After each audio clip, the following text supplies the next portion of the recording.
Olá pessoal, mais um Penal na Mídia.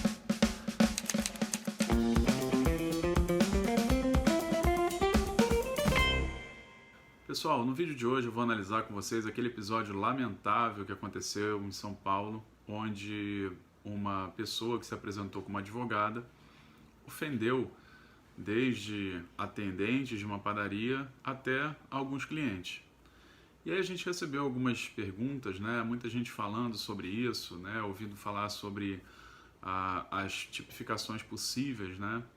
E aí a gente percebe que tipificar uma conduta, ou seja, fazer a subsunção do fato à norma, não é uma tarefa das mais fáceis, né? Então a gente precisa analisar o caso com alguns detalhes que, infelizmente, pelos vídeos que foram divulgados, a gente não tem muita informação, porém algumas falas que foram por ela proferidas, elas já apontam no sentido de algumas tipificações possíveis, tá?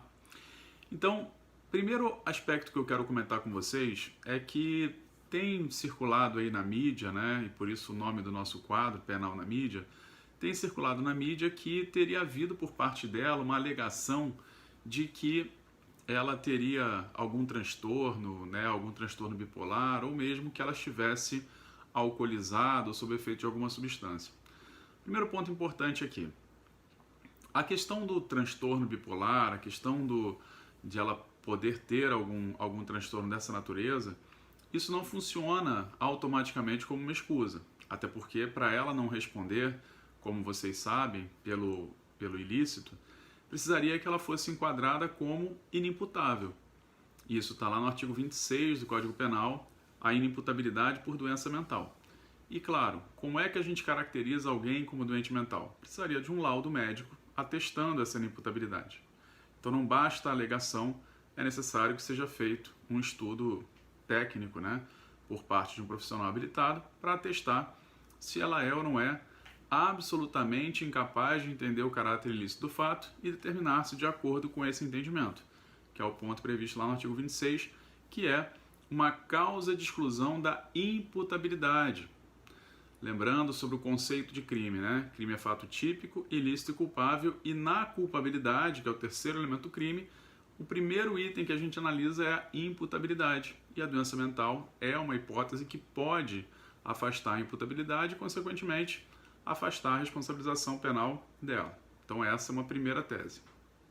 Uma outra questão que também foi aventada é sobre o efeito de álcool ou efeito de uma outra substância psicoativa qualquer. Bom, se por acaso ela estiver embriagada, se ela tiver feito uso de alguma substância psicoativa, isso também vai precisar ser analisado do ponto de vista jurídico. Por quê? Como alguns de vocês devem saber, no direito penal existem nada menos do que 5 modalidades de embriaguez. Existe a embriaguez voluntária, também conhecida como dolosa, existe a embriaguez culposa, existe a embriaguez patológica, existe a embriaguez acidental e também a embriaguez pré-ordenada. No caso dela, se ela estivesse embriagada, a aparência que se tem ali é de que poderia ser uma embriaguez voluntária, ou seja, não parecia que alguém teria colocado alguma substância na bebida dela para ser uma embriaguez acidental, não parecia que ela também teria ingerido a bebida para cometer algum crime, não me parece também, não há nenhum elemento desses. Então a embriaguez dela ou poderia ser uma embriaguez voluntária ou dolosa ou culposa, por ela ter ingerido substâncias a mais do que deveria. Então, nem a embriaguez dolosa, nem a embriaguez culposa excluem a imputabilidade. A imputabilidade que também, né, é afastada, seja pela doença mental, seja pela embriaguez, seja pela minoridade. São as 3 causas que excluem a imputabilidade. Então, o fato de ela estar embriagada e essa embriaguez ser dolosa não isenta de pena, nem se a embriaguez fosse culposa, ela ficaria isenta de pena. Então, me parece que essas teses, elas tendem a ser rechaçadas, tanto a questão da doença mental quanto a questão da embriaguez. Então, superada essa questão acerca da imputabilidade dela, pelo menos me baseando no que eu tenho lido e assistido até agora, ok? Não é aqui um juízo baseado nos fatos que estão nos autos, é apenas, como o nome diz, do quadro Penal na Mídia, com tudo aquilo que a mídia divulgou, tá?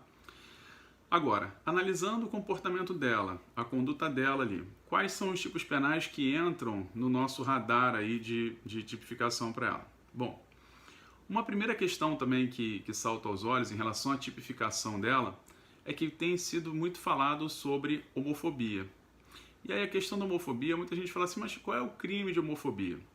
Talvez alguns de vocês não saibam, mas o Supremo Tribunal Federal, no julgamento da ADO de número 26, sobre o que é a ADO? É a ação declaratória de inconstitucionalidade por omissão. O Supremo Tribunal Federal foi provocado por um partido político para que se manifestasse sobre uma omissão do Congresso Nacional acerca da figura da homofobia, né? E isso acabou gerando esse julgamento da ADO número 26, tá? Ação direta de inconstitucionalidade por omissão número 26, que foi julgada em junho do ano passado. Então é bastante recente isso. Junho de 2019 a gente teve o julgamento dessa ADO. E o que ficou caracterizado ali? Bom, no julgamento, que é facilmente acessível, né? Se vocês puserem na internet, vocês conseguem ter acesso à decisão do Supremo Tribunal Federal sobre isso. Eles enfrentam a questão de que a ideia de raça, a ideia do preconceito racial, ele não ficaria adstrito à questão fenotípica, ou seja, não ficaria adstrito eventualmente a uma cor de pele ou alguma coisa que o valesse. Essa questão racial, no entendimento do Supremo, envolve até mesmo a questão pela qual a pessoa manifesta a sexualidade dela. Então, o Supremo Tribunal Federal teve o entendimento de que o emprego de palavras ofensivas e que tenham a conotação ofensiva ligada à manifestação da sexualidade configura hipótese de racismo. Para quem acompanha o canal já deve ter assistido aquele vídeo onde eu faço a distinção entre a injúria racial e o racismo. Eu expliquei a vocês que o racismo exige que a ofensa seja genérica. E ali, segundo eu li também, algumas das falas por ela proferidas apontam sim no sentido de um preconceito, né, que pode ser caracterizado como homofobia. No momento onde ela fala, por exemplo, que todos os gays disseminam a AIDS, né, que ela odeia gays e que gays disseminam a AIDS, isso é o tipo de fala que aponta no sentido da homofobia. Por quê? Porque é uma ofensa genérica. É uma ofensa onde ela está atingindo todas as pessoas que têm em comum essa forma de manifestar a sexualidade. Então isso pode configurar para ela sim o crime de racismo lá da Lei 7.716 de 89, né? A Lei 7716 de 89, que é a lei de racismo que trata especificamente dos crimes de preconceito, de raça, cor, etnia, etc., e que por uma decisão do Supremo passaram a ser tidos como hipóteses aí de racismo também. É claro que essa é uma decisão do Supremo que trouxe muita polêmica, né? Afinal de contas, é uma função totalmente atípica do Supremo, né? O Supremo legislar de forma positiva, ainda mais interpretando uma norma penal para incluir uma hipótese que nela não estava prevista, essa é uma situação no mínimo inusitada, porque é o Supremo Tribunal Federal funcionando como legislador positivo. E vocês sabem que o papel do Supremo, na maioria das vezes, é funcionar como legislador negativo, quando ele declara, por exemplo, uma norma inconstitucional. Então ele faz com que aquela norma se afaste do nosso ordenamento jurídico. Mas nesse episódio, o Supremo fez um entendimento. E vejam bem, eu entendo que a pauta é muito legítima. Eu entendo que já passou da hora, sim, de nós termos uma tipificação de conduta que tenha, né, o preconceito pela questão da sexualidade. Porém, não me parece, né, que o Supremo seja o lugar adequado para esse tipo de coisa. Isso é uma questão que deveria ser analisada pelo Congresso Nacional.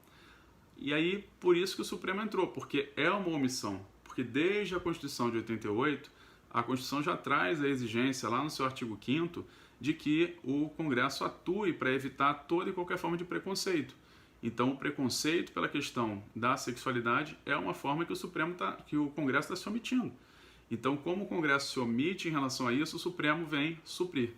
Então, a decisão nessa ADO 26, o que ela fez foi considerar que a manifestação da homofobia, da transfobia, entra como crime de racismo da Lei 7.716, até que o Congresso Nacional legisle sobre a matéria e crie tipo penal específico, ok?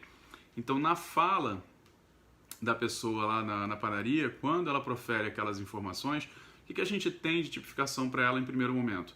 Se houve essa imputação de ofensa genérica a todas as pessoas que têm em comum essa forma de manifestar a sexualidade, então a gente pode identificar para ela o crime de homofobia, que na verdade é uma hipótese de racismo, notadamente lá do artigo 20 da 7.716, tá?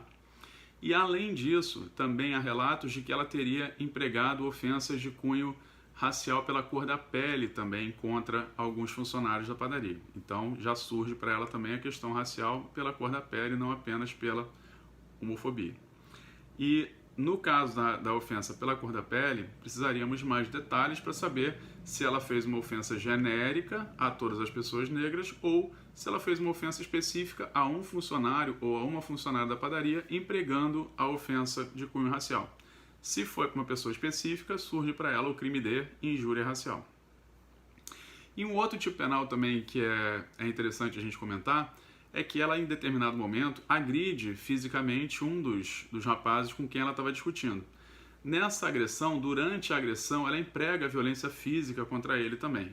E aqui surge uma tipificação possível também, que é o crime de injúria real, que está lá no artigo 140, parágrafo 2º do Código Penal, que é quando aquela ofensa vem acompanhada de agressões físicas que, pela sua natureza, se considerem aviltantes. Então, pode surgir também, de acordo com o entendimento da autoridade policial que vai presidir as investigações, o crime de injúria real em relação à ofensa que vem acompanhada de agressões de natureza física, tá? Então a gente percebe que tem uma série de tipos penais ali possíveis, né? A gente tem o racismo pela homofobia, a gente tem um racismo ou injúria racial pela questão da referência à pessoa negra com caráter ofensivo, então pode ser injúria racial ou racismo, como já falei.